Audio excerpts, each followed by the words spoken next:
أعوذ بالله من الشيطان الرجيم.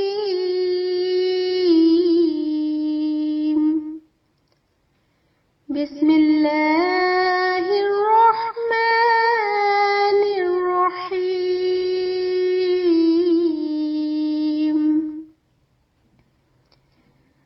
أرأيت الذي يكذب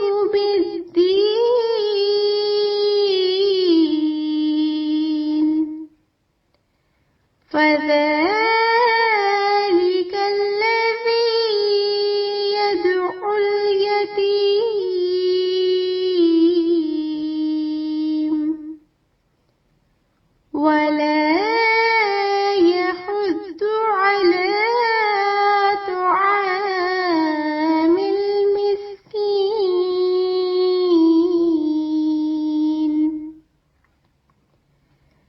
فويل للمصلين